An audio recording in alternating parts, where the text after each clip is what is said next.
Le kératocone est une maladie fréquente, surtout en Algérie. Les symptômes peuvent être très discrets au départ, mais elle peut évoluer rapidement aussi. Donc il faut savoir que euh, pour les personnes qui ont un astigmatisme, qui évolue rapidement, qui ont besoin de changer leurs lunettes rapidement, qui ressentent une dégradation rapide de la vision pendant quelques mois ou quelques semaines, donc il est important de savoir est-ce qu'il s'agit bien d'un kératocone ou pas.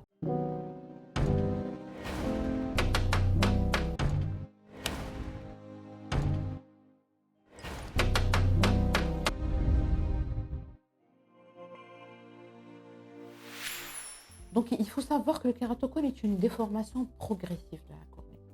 Elle entraîne une myopie et un astigmatisme irrégulier. Donc, elle touche la cornée, euh, d'abord dans sa face postérieure, sa face antérieure, mais dans la totalité des couches de la cornée, mais dans une zone particulière, qu'on appelle le cône cornéen. Maintenant, quelles sont les causes? Qu'est-ce qui peut entraîner un kératocone? Donc, il s'agit de plusieurs causes et de plusieurs ce qu'on appelle étiologies du kératocone. Premièrement, les premières causes, c'est l'atopie, c'est-à-dire l'allergie. L'allergie et le frottement, ils sont étroitement liés. Euh, donc, il s'agit d'enfants ou d'adolescents qui présentent une allergie chronique et qui se frottent les yeux de façon continue.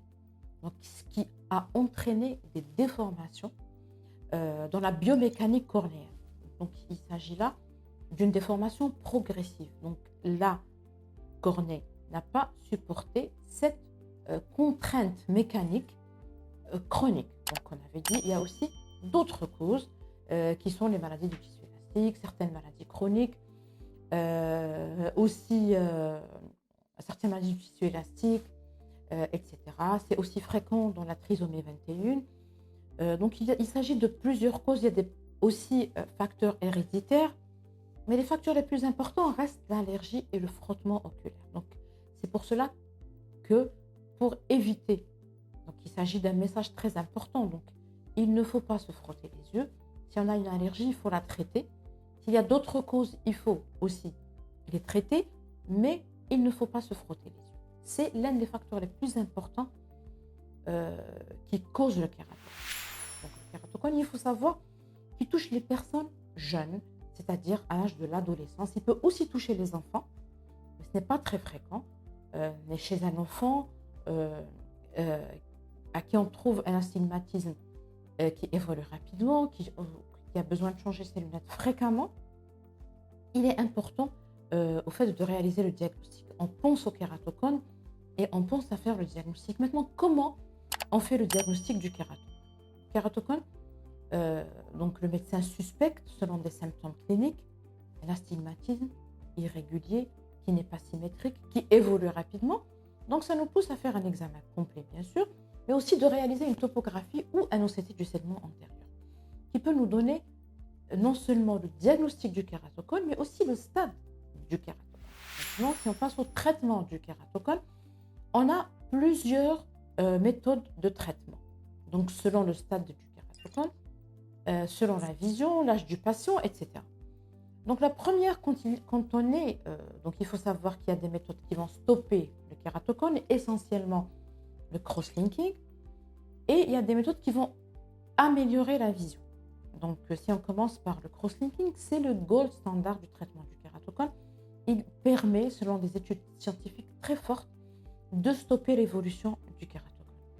On a plusieurs méthodes, plusieurs protocoles de crosslinking. Il y a les PI-ON, les PI-OFF, c'est-à-dire est-ce qu'on enlève la couche superficielle de la cornée ou est-ce qu'on la laisse en place, et aussi au fait la durée d'exposition, les gouttes de riboflavine qu'on utilise. Donc il faut savoir que ce crosslinking est le traitement qui va pouvoir stabiliser le kératocone. Donc on applique la riboflavine, qui est une vitamine du groupe B, pendant un certain temps, selon le protocole utilisé. Ensuite, donc il va sensibiliser la cornée. Cette riboflavine va sensibiliser la cornée. Ensuite, on expose la cornée à des rayons ultraviolets, donc afin ce qui va nous permettre de solidifier les liaisons collagènes dans le stroma de la cornée, qui est la couche la plus épaisse de la cornée. Donc là, on est en train de stabiliser le kératocone. Ensuite, on a plusieurs moyens d'améliorer la vision chez les patients qui ont un kératocone. Le premier moyen, ce sont les lunettes.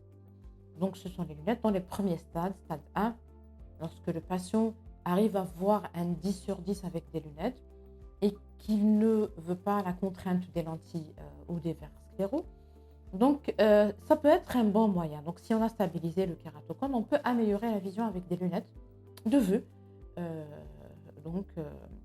afin de permettre aux patients de mieux voir. Ensuite, on a différents types de lentilles. Donc, on a les lentilles rigides, perméables au gaz, mais aussi on a les verres scléraux ou les lentilles sclérales qui ont un plus grand diamètre et qui vont permettre de corriger cet astigmatisme irrégulier au niveau de la cornée et d'améliorer la vision. On a aussi des traitements lorsqu'il s'agit d'une myopie très forte, d'un astigmatisme. Donc, dans les myopies très fortes, on peut utiliser les implants intraoculaires ou ce qu'on appelle les implants FAC, c'est-à-dire sans toucher la lentille naturelle ou le cristallin de l'œil. Donc, on va rajouter une lentille qui va nous permettre de mieux voir et de corriger la myopie uniquement. Il s'agit, lorsqu'on parle d'astigmatisme dans le kératocone, il s'agit d'un astigmatisme irrégulier. Donc, on ne peut pas le corriger avec un implant torique. Donc, ça ne se corrige pas. Il y a aussi les anneaux intracornéens. Donc, on en a de plusieurs types qui peuvent corriger cet astigmatisme irrégulier et aplatir cette cornée qui s'est déformée au fur et à mesure du temps. Il s'agit de différents types d'anneaux intracornéens. Leur utilisation et leur efficacité a été longtemps débattue dans les milieux scientifiques, mais ils gardent aussi leur place dans le traitement du kératocone. On a également, et récemment dans les dernières années, quelques traitements customisés ou personnalisés par laser excimer. On disait auparavant que le kératocone ne pouvait être, il s'agissait d'une contre-indication absolue de la chirurgie réfractive par laser. Mais dans les dernières années, on a retrouvé que la fragilité de la cornée, et selon des études scientifiques aussi fortes, que la fragilité de la cornée était très localisée. Donc, au niveau de ce cône, ce n'est pas toute la cornée qui était fragile, mais uniquement le cône qui était fragile. Donc, on pouvait permettre de corriger certaines erreurs réfractives de façon pas très agressive, de façon customisée. C'est ce qu'on appelle le traitement guidé par la topographie ou topo-guided treatment, dans ces cas-là très particuliers. Il existe aussi de nombreux traitements combinés entre cross-linking et chirurgie réfractive dans certains cas particuliers très sélectionnés. Maintenant, si le kératocone n'a pas été diagnostiqué précocement, si le kératocone a évolué vers des stades importants, c'est-à-dire un stade 4 où il existe des cicatrices au niveau de la cornée, le traitement idéal à ce moment-là, c'est la greffe de cornée. Il existe des greffes lamellaires, c'est-à-dire qui touchent certaines couches de la cornée, pas la totalité de la cornée, mais aussi il y a des greffes transfixion, c'est-à-dire la totalité des couches de la cornée sont remplacées par une cornée saine. Il s'agit d'une chirurgie assez lourde et qui nécessite un traitement au long cours. Donc, nous, on essaye au maximum d'éviter d'arriver à ces stades-là et d'arriver au stade de la chirurgie.